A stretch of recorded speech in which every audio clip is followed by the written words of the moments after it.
Chapter 15. After that night, Justin was extra vigilant, which Roberto and I needed given our decided lack of control. However, it proved unnecessary. One of Roberto's co-workers went out on medical leave and another was fired. While management debated on how to handle the situation, Roberto was able to pull in some serious overtime. As a result, we rarely saw each other. A head start on our marital savings, he claimed, but I missed him. He was so busy that our nightly prayers were nothing but a fond memory, although he still called with my daily blessing each morning. Bree came home the week before school started. My days were busy with work and evenings devoted to back-to-school shopping. It was totally weird having one child without the other. But Brendan stood firm by his decision to remain with his dad.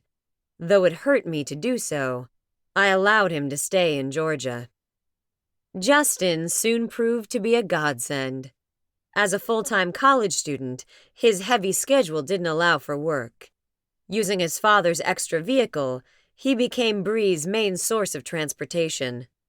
The two got along great. He teased and treated her like the little sister he never had, and Bree thought it was sweet having a big brother willing to drive her and her friends around without complaint. Now that my household was settled, I was able to turn my attention to matters sitting on the back burner waiting to be dealt with, namely Ronald and Timothy. I'd prayed and asked God's wisdom on how to handle them, and believed the time was now right to confront them both about what they'd done. I approached Ronald first. In my mind, he was the easiest. I called him soon as I arrived in the office. He answered on the first ring. "Good morning. What are you doing for lunch today?" There was this stunned silence. Nothing. "Would you like to join me? My treat." Again, he hesitated. What's on the menu? Ronald cautiously asked. "I'm thinking pizza, but I'm open to suggestions." No, that's fine. Yeah, okay. "I'll be to your office at noon. You have to get your own drink," I warned. All right, see you then. He added before clicking off. I knew I'd caught him off balance, not only with the invitation, but with my warm and friendly manner. At 11, I called the local Pizza Hut and ordered a medium meat lover's pizza with a thin crust and had them deliver it. I didn't want to waste time driving out to pick it up. Lunch only lasted a half hour, and I wanted this settled today. 3 minutes after 12, I knocked on Ronald's office door, pizza box in one hand, plates and napkins stacked on top. He yanked it open and motioned me inside. I could feel his intense regard as I placed the food on his desk and arranged things to my liking. Wasting no time, I used a bit of the hand sanitizer on his desk and fixed my plate. I'd sat and taken my first bite of pizza before Ron moved from the doorway. I appreciate the lunch invitation, but what's this about? I waited until he was seated and began to eat before responding. "I wanted to speak with you in private." About? His manner was solemn, wary. "Your conversation with Pastor Williams." He pushed his plate away. You're angry. Nope. I nudged it back in front of him, indicating he should continue eating, and then deliberated over my next slice for a moment before choosing one. As I settled back into my seat, I continued. "In the beginning I was, but now I want to thank you." He appeared to be in shock. I allowed myself a small smile, knowing it wasn't what he'd expected, and took a bite. He went back to eating, still unsettled by my manner. That's all you wanted, was to thank me. Sure. And I'm also curious. What motivated you to discuss the intimate details of our former relationship? As I waited for him to answer, I studied his features. Ron was a big man, not tall, but weightlifter big. He believed in keeping in shape. I think it was more than a health thing. I really believed he was trying to hold on to his youth as long as he could. His dark skin was unlined, but definitely showed the maturity of his age. His beard and goatee were salt and pepper, and if he didn't shave his head bald, I'm sure his hair would have been the same. There was a time not long after our relationship ended that just being in his presence was enough to stir me. The body remembers those capable of giving it pleasure, or pain, long after the mind struggles to forget. It was a relief and a joy to be with him here like this and not feel a thing. Not love, not hurt, not anger, or even regret. I was wonderfully empty, not numb, but neutral. It started off with me telling him how I ended up at House of Prayer. He asked how I knew you, and it all came out. Ron said, but he didn't meet my gaze. His answer didn't ring true. While I devoured another slice of pizza, I debated the merits of letting his explanation go as stated, or calling him on it. Then I remembered Roberto and his determination to make sure Ron wasn't a threat, and it decided the matter. Ron, you like people in your personal business about as much as I do. What really happened? I made sure to keep my tone soft and non-confrontational. He leaned back in his chair and sighed. He's your pastor. I wanted advice on how to win you back. Before he'd tell me anything, I had to answer a bunch of questions. Before I knew it, the whole sordid story was out. That sounded like Pastor. He was great at drawing people out. Well, most folks. Ron, it's not going to happen. Are you sure, Nina? Things haven't been right for me since you left. I didn't realize how much I loved you, or how lucky I was to have you love me. Until you were gone. I messed up big time. I promise, this time around I'll treat you better. Show you the appreciation you deserve. His earnest gaze made me uncomfortable. For the first time, I felt sympathy for him. I'm sorry. I'm in love with Roberto. He makes me happy. He's everything I want and need. More importantly, he's the man God wants me to be with.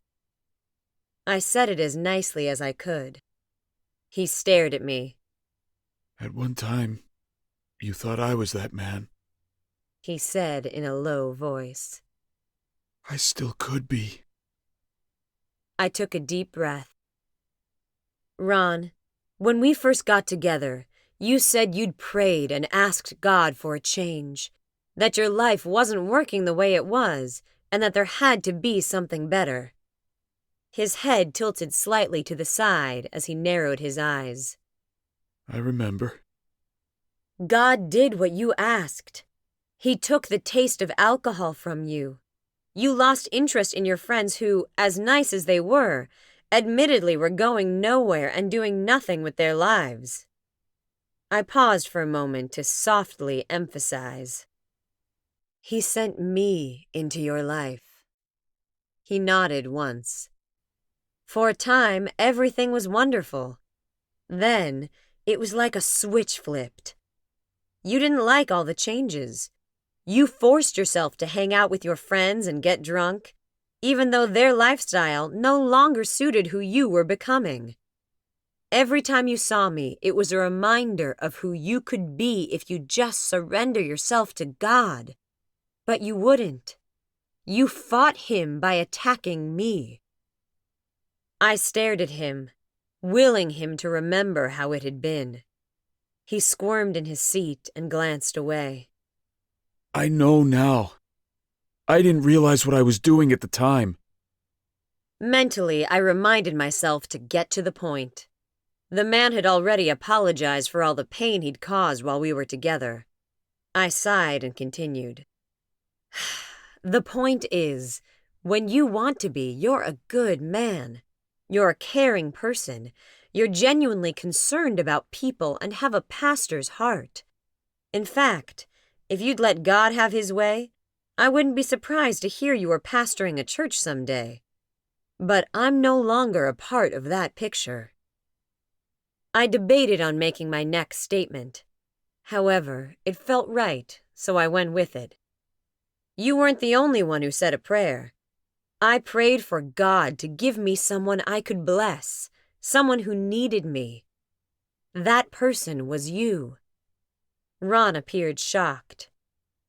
God gave you something precious, me. And out of selfishness and an obsessive desire to keep from being hurt, you treated me like trash. Even if I were willing to give you another chance, do you think God is?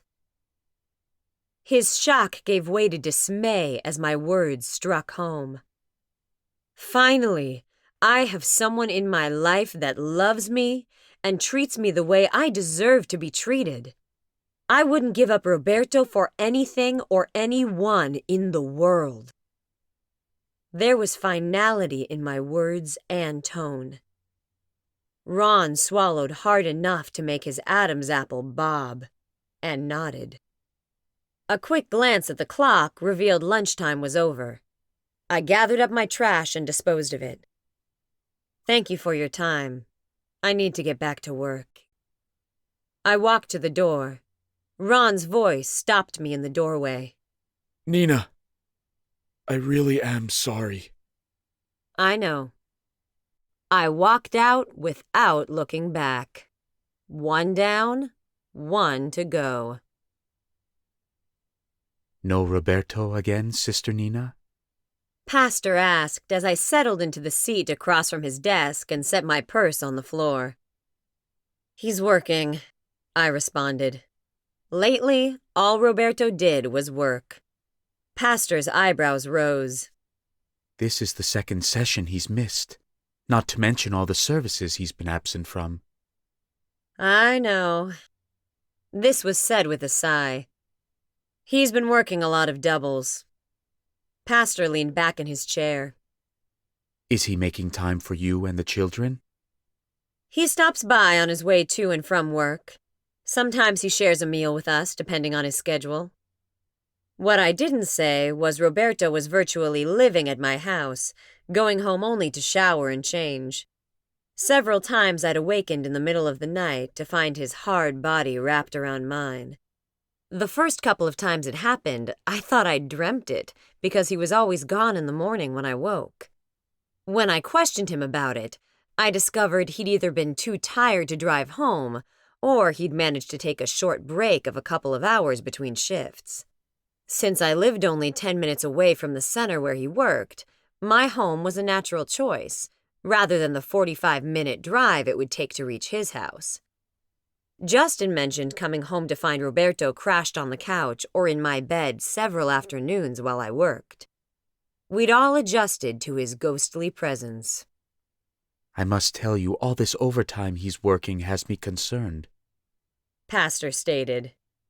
You and me both. I could understand if he needed the money, I confessed. Since the session where he'd approved our marriage, I'd had several more private ones with Pastor Williams and the First Lady, working through some of my lingering issues from my experience with my former pastor. While I'd never be as naive and open as I was when I was younger, I'd nevertheless learned to be more responsive and less hostile when questioned. I truly believed this pastor, at least, had my best interests at heart. Pastor leaned forward with his elbows on the desk, his hands linked together and forefingers tapping his lips. Did Roberto tell you he turned down the position of youth pastor? Excuse me? He did what? I was certain I misheard. Pastor's eyes widened and he straightened. I'd surprised him. You didn't know? No. My response was categorical. Pastor's gaze lost focus for a minute. That's interesting. He cited you as his reason. Huh? My mouth dropped open, and I gaped at him before springing to my feet, too agitated to sit. I don't understand. I told the man I thought he'd make a wonderful youth pastor, and if he felt that's what God was calling him to do, to go for it. Yeah, I'm not real warm and fuzzy about being a minister's wife, but I'll do what I have to do. I mean, God wouldn't have put me with Roberto if he didn't think I was capable, right? I stopped pacing and gesturing and turned to Pastor, waiting his response. You know, this is the first time I've heard you admit, without prompting, that God put the two of you together. Pastor commented. I tucked a strand of hair behind my ear and shifted my weight from one leg to the other. For a while, I wasn't sure. What brought you to your conclusion that this was right? I smiled. Believe it or not, a conversation I had with Justin. I was waiting on a definitive yes from God, and Justin pointed out that he hadn't said no. Wasn't that the same thing? When I thought about it, I realized God was answering me, but not in the manner I wanted. A small smile played around Pastor's mouth, and the lines around his eyes crinkled in humor. I knew, at our very first meeting, God was drawing you together. My hands rose to my hips. Then why? Did I put you through all of that? He interrupted. I nodded emphatically. You needed to know for yourself. As long as there was a question in your mind, there'd be doubt. That doubt would eat at you and eventually undermine your marriage, and all God intended for the two of you. The surety your union is the will of God for your life is a foundation you can grow on that will help maintain you through the tough times all relationships experience. I crossed over and sank into my chair. All of that. He'd put me through all of that torture, so I'd know for sure in my mind Roberto and I belonged together. I was stunned and impressed by his cunning. Now that you know, you might want to let that young gentleman you work with know your heart, so he can stop calling my office. Pastor's words snapped me out of my daze. Timothy? Yes, that's the one. It had been 2 weeks since my talk with Ronald. I'd put off confronting Timothy, feeling the need to regroup and gather my defenses. If he was hassling Pastor, I couldn't put it off any longer. Now, back to Roberto. He's working a lot of hours, missing church to do so, and turned down a position that I, like you, feel God intends for him to fill. And you have no idea what's going on with him? Pastor asked. I shook my head. Even though I see him pretty regularly, it's only for minutes here and there, an hour at the most. We haven't really talked since he started all of this. Pastor's expression showed his concern. If you're not the reason he turned it down, then something else is going on. I'd like you to keep what I told you between the two of us, but remain prayerful. Something is going on, but whatever it is, we know God has the cure. We ended our session with a prayer for Roberto. That God would help him find his way, and whatever was going on with him, God, who knew all and saw all, would take control of the situation.